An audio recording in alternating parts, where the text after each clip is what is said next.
Des, thanks again for kindly giving up some of your time here this weekend. We got out on Twitter that you'd agreed to chat with us, and we've been inundated with lots and lots of questions. We'll start with the World Masters. Of course, we were there on Wednesday. When did it become possible that there could be a redraw on that Wednesday? A redraw should not have happened. The facts of the matter is, and hey, let's be right about this. There's been an awful lot of speculation on social media and people demanding that I come out and tell them what's going on, what happened. And to be fair, when people find a story and blow it up, I am not going to come and defend everything, because I'll be here all day, every day, defending these crazy accusations and these crazy stories. So the story is, I wanted 4 weeks ago to announce that we would not be doing a draw for the Masters, and it would be going, there would be nothing, no draw put online. It would be done on the day. The reason why it would be done on the day is because I knew that we would have people turn up that maybe thought that they were in the draw. I knew that there would be a draw done where people were in the draw and didn't turn up, which gives then people's through buys. I was once at a tournament, and on the bottom of the page there was one out of the last 4 people that was in the draw. The other 3 didn't turn up, and that person got a buy through to the last 32. And it's wrong, it's not right. The best way to do it is to do a draw on the morning when everybody's there. Then everybody in the room is in the draw, and that's it. And we keep the entries open, and we take more money in entries in. I wanted to announce that, but then we get the people all over social media. No, the rules say we have to have it done 72 hours, 48 hours before the event, and it's all pressure from different areas in order to do something to appease people that really don't care. The people that do care are the people that are there and actually playing. The situation that happened on the Wednesday should never have happened. The draw should have been done in the morning of the event. It's a special event, and it's a special event for that reason.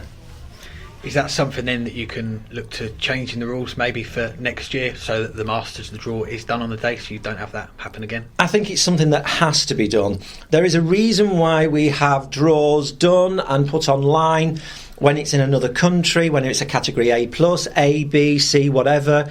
And the reasons for that is because they have to be checked before they go out. Simple fact of the matter is, we're all human and we all make mistakes. This was a mistake that was made. There was somebody, not myself, I'm not going to say who it was, but I take with full responsibility. I put the person in charge of that job. The job was not done. Those people's names should have been checked that was in that draw. They was not. The draw was done. And this is the reason why we have this ruling, to check other people's, to check other countries' events. And it shouldn't have happened, and it won't happen again. We simply have to change the rules so it doesn't happen again. One of the questions that came up quite a bit was the fake names in the draw, in particular the ladies' draw. Can you talk us through that one? Well, I've heard that there was fake names in the ladies' draw, fake names in the men's draw. The situation is, there were people that had qualified for this event.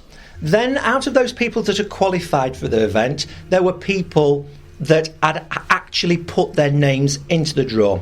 There were people that put the names in for other people. This was always going to happen. It's happened in the past every single year. But this year, because it's me, it's my name that's in charge, it's picked up on. I do think that I did the wrong thing by announcing to everybody that it was wrong and we was going to redo it.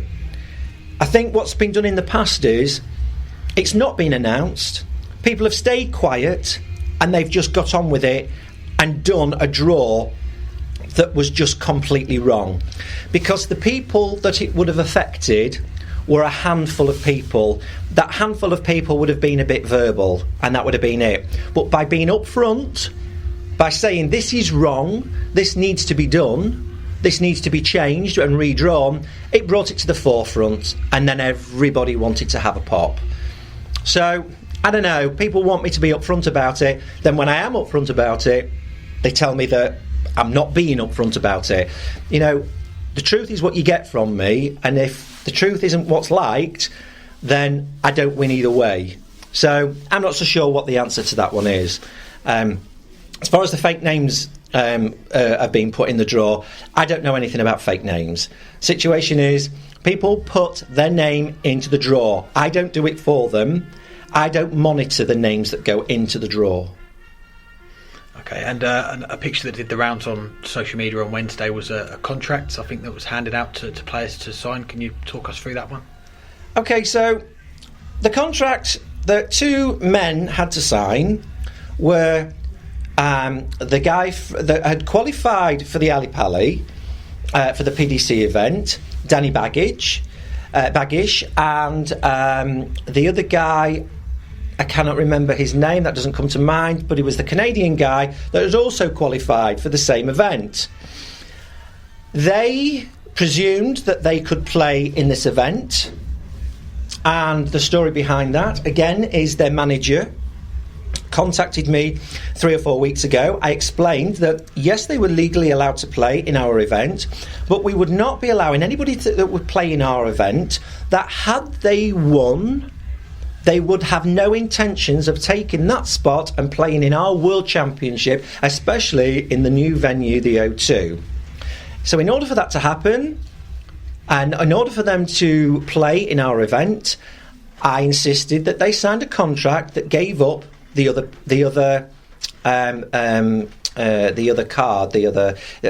entry into the other event.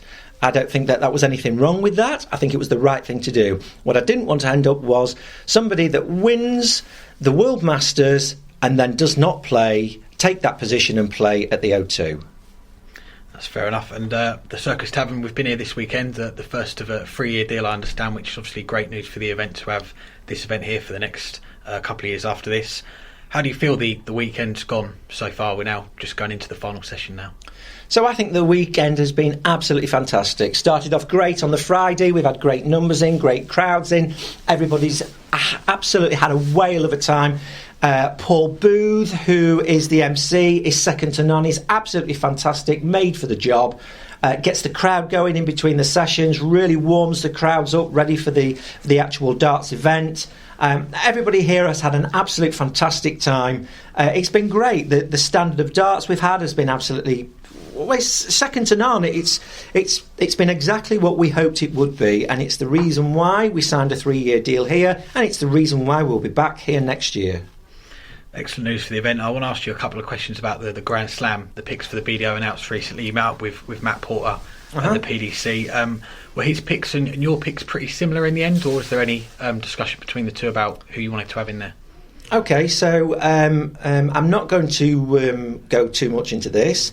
Fact of the matter is that had the BDO's picks had been the BDO's picks, the 8 names that are in the Grand Slam event would have been different to the names that are in the Grand Slam event now. That's all I'm prepared to say. End of. Just on to the World Championship then. The tickets have gone on sale this week for the O2. You were telling me the other day you're pretty happy with how it's gone so far. Over 1,000 sold so far? Almost 1,000 tickets on the first day. I'm absolutely ecstatic about that. That's the Friday, so I don't know how many tickets we've sold yesterday, today. I'm going to be updated every Monday and every Friday on ticket sales, but so happy, so pleased. The fact that not just, anybody just has gone in and bought tickets, but the fact that the Lakeside supporters, I mean, let's be right about this, it's the Lakeside supporters, they're the people that we're aiming at to try and get, because there's already a database, there's already a group of people that are going to go to the O2 and watch the event no matter what it is, because that's what they do on their Friday night or their Saturday afternoon. They go to the O2. So they're going to go anyway. The people that we were aiming at were the people that are Lakeside supporters, the hardball Lakeside supporters. That's the people that we're aiming at. I believe that from the people that I've spoken to, they are the people that have bought the tickets, and I'm really pleased with that. We couldn't wish for anything more. It's a great start. Excellent. We've got the World Masters finishing tonight, the qualifiers tomorrow for the World Championship. When do you expect the draw to be done for the men's and ladies World Championship? So I am actually having a conversation today and tomorrow about having the draw streamed. I would like it to be down at the O2 sometime this week before Friday. That's not... So I mean, I can just hear everybody now. Oh, it's going to be done before Friday. It's going to be done at the O2. No, I would like it to be done at the O2. I would like it to be done before this Friday. Obviously, tomorrow we will have all the names of all the men and the ladies that are in the event. So yeah, we want to get on and get that draw done. But I want to publicise it as much as possible. Excellent. We've got Mikuru Suzuki, defending champion there, obviously from Japan. We've seen 2 Japanese players come through to the last 8 of the ladies this weekend, but no Asian qualifier for the men's in the World Championship. A couple of years that's happened now. What are the plans to get that back in place for next year? There will definitely be an Asian qualifier next year. The reason for that is because I've been asked already by 2 different Asian tournaments if they can hold the qualifier at their event.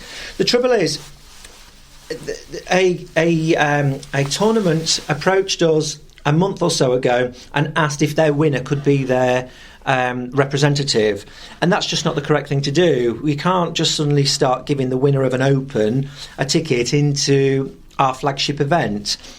So I'm sorry that didn't happen. I'm sorry that we didn't have an Asian qualifier for this year, but it's the last year that will happen. There's already plans where the Asian qualifiers will take place, and it's a choice of 2. That choice will be made very, very shortly, so it's in the diary ready for next year. Excellent. We don't like to promote rumours, but we do like to try and get them answered, and there was a lot of talk that on Wednesday you said to people that you were going to resign after the World Championship in January. Is that true, or can you address that and say that's not true? Well, everybody has a bad day, don't they? Sometimes I've had enough of the job. Sometimes I want more of it. When I'm told, because I rarely use social media anymore. I have done in the past. I rarely use it because it's just not used in the right way. And I think that to read things that are completely untrue, to read some things then that are based on a bit of truth. I mean, for instance, the youth not having a prize fund. It was passed that the youth were going to have a prize fund. It was passed at the AGM that there would be a prize fund because we're charging the youth now. So why, after I've told everybody that yes, there's going to be a prize fund, was this rumour mill that there isn't going to be a prize fund? Then there's a GoFundMe page for an event that's already got a prize fund. I don't understand it. I don't know where these stories come from, and they just get me down a little bit.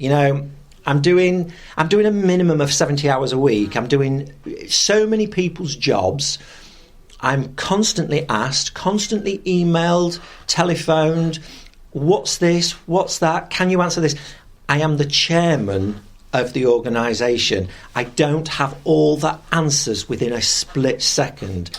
But what I do is tell people what's going to happen and then hopefully come through with everything. I don't think I've failed on anything so far. Nothing as yet as that I've promised have I failed on. So, but it looks like I've still got to prove myself even more. Providing the players are happy with the way things are going, I'm providing, the fans get to see our events on the TV, which, hopefully we're going to have 4 events on the TV in the coming year. Providing this all happens, I don't see what the problem is. Of course, there will be a problem, but I don't really see what it is. But we'll cross that bridge when we get to it. But what I can't do is I can't keep going on social media and defending every rumour that's started up by some fool with no better thing to do. I can't keep doing that. I'll be here all day. And last one for you then, it's going to be a big start to the year with the World Championship at the O2, but what are you most hopeful of trying to achieve then in 2020? Stability. That's the word that I use in every single conversation with every important person that's connected with the BDO, either presently or that's coming into the fold in the future. It's stability. That's what we need. I agreed a £75,000 deal, which comes into fruition on the 1st of December. I signed for that on the 30th of November. That's a 4-year deal. There's a couple of other deals that we've hopefully got to the table. Things are looking bright. Just need people to get behind us. Every negative post has an impact. No matter how small, no matter how insignificant the poster thinks it is, every single negative comment has an impact on this business. And unless it's squashed immediately, it's like somebody just takes that ball and runs with it. And I'm astounded at the way things are. But stability is what we're planning, what we're hoping for, what I think that we will get. Just need to have more support from where it counts.